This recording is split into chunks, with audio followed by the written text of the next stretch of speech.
Forget what you think you know about the first civilizations. Forget the sands of Egypt and the plains of Mesopotamia. What if the most powerful and technologically advanced empire of antiquity was not on land, but hidden beneath the waves of the Pacific? How could an empire of master navigators vanish without a trace, leaving behind only whispers of its incredible prowess? The Pacific holds secrets far greater than sunken treasure. We are about to dive deep into the evidence that points to this forgotten Pacific superpower. Prepare to have your understanding of human history completely redefined. Our history maps tell a story of land-based empires. Civilization, we were taught, was born on the banks of rivers. The ocean was a barrier. But that is the perspective of a continental mind. What if, for one people, the ocean was not a barrier, but a highway? What if land was just a temporary stop, and the sea, the true home? Recent archaeological finds and persistent legends from remote islands suggest something much grander than isolated island cultures. Think of Nan Madol, the basalt city in Micronesia, or the colossal rye stones of Yap. What if these were not anomalies, but the last outposts of an empire whose heart now lies beneath the waves? This is the search for the first, and perhaps greatest, maritime civilization on the planet. To understand this civilization, one must first understand its mind. A mind shaped not by the solidity of land, but by the fluidity of the ocean. For them, land was the ephemeral. Islands could be swallowed by volcanoes or the sea. The ocean, in its vastness, was the only constant, the true territory.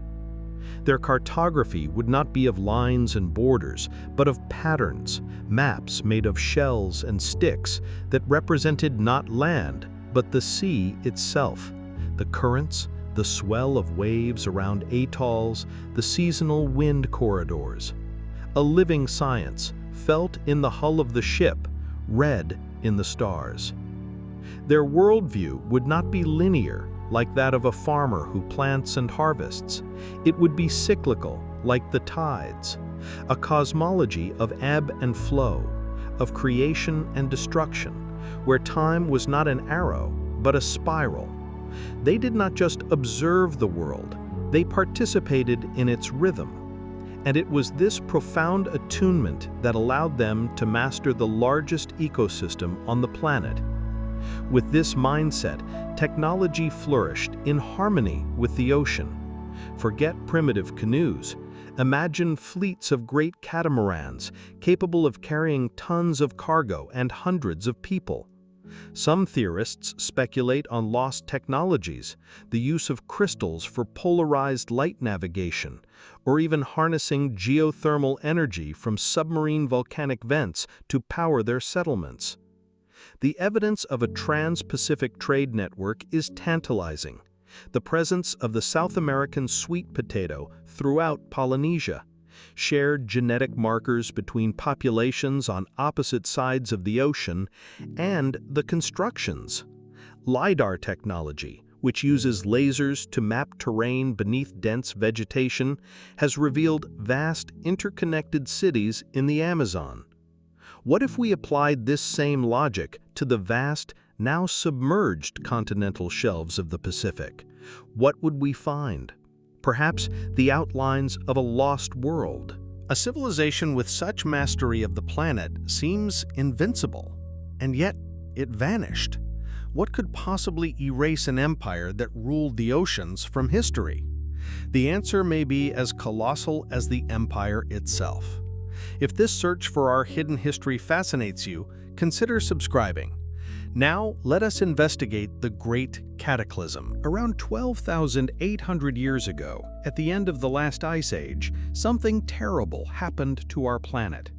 It's a period known as the Younger Dryas, and a growing, though controversial, scientific theory suggests a cause: the impact of a fragmented comet.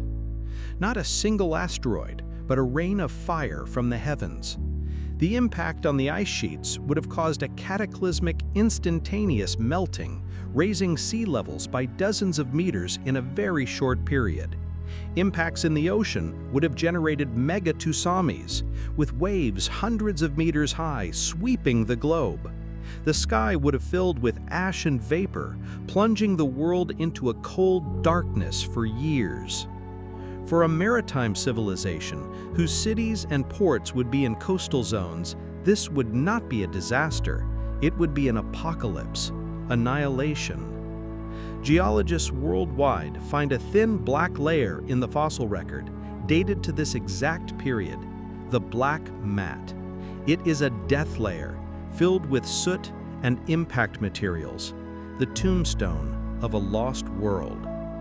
The legends of a great flood, present in almost every culture, may not be legends. They may be the traumatized memory of the survivors. But some survived. Imagine the few who were on high ground or in vessels on the open sea that managed to ride out the initial wave. Upon returning, they find their world swept away, submerged. The cities are gone. The libraries of knowledge are gone. The empire has disintegrated. They have become the orphans of the cataclysm. What followed was a diaspora, a scattering of survivors on a hostile, transformed planet.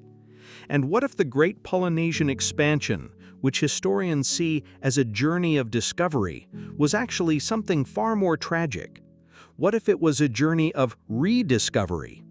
A desperate search for the ancient homelands, for the other provinces of the empire, using only fragmented star charts and ancestral knowledge that became more diluted with each passing generation. The colossal statues of Easter Island, staring mournfully out to sea, are they monuments to a glorious past or gravestones for a lost world? The echoes of this ghost empire resonate to this day if one knows where to look. In genetics, the DNA of ancient populations in South America and Oceania shows admixtures that defy conventional migration theories. Traces of Denisovan DNA in Melanesian populations hint at a ghost population that fits the profile of an ancient, widespread maritime people. In architecture, compare the polygonal walls of Cusco in Peru with those of Non-Madol. The technique is startlingly similar. In culture, the worship of figures like Tiki or Maui, who bring fire or fish islands from the sea, spreads across the entire Pacific. Are they different gods or different names for the same pantheon of heroes from a mother culture? Today, we have new tools to peer into the abyss. Satellites are mapping the ocean floor with unprecedented resolution, revealing shapes that seem strangely geometric, unnatural. Autonomous underwater vehicles can now explore canyons and seamounts, places previously inaccessible. They are our eyes in the deep, searching for the definitive proof. Humanity's history may be missing an entire chapter, a chapter written not on clay or papyrus, but in the currents and the stars. The discovery of such a civilization would not just add a name to the list of ancient empires, it would force us to rethink who we are. It would prove that our capacity for globalization and monumental technological feats is not a modern phenomenon, but an echo, a cycle that may have already reached an incredible peak in a distant past before being silenced by the power of the planet itself. The greatest mystery of history may not be buried in the sand, but waiting in the deep blue silence of our own aquatic world. Do you believe in the possibility of a lost super civilization in the Pacific? Leave your theory in the comments. And to continue exploring the unknown frontiers of our history, don't forget to like and subscribe. Until next time, keep questioning.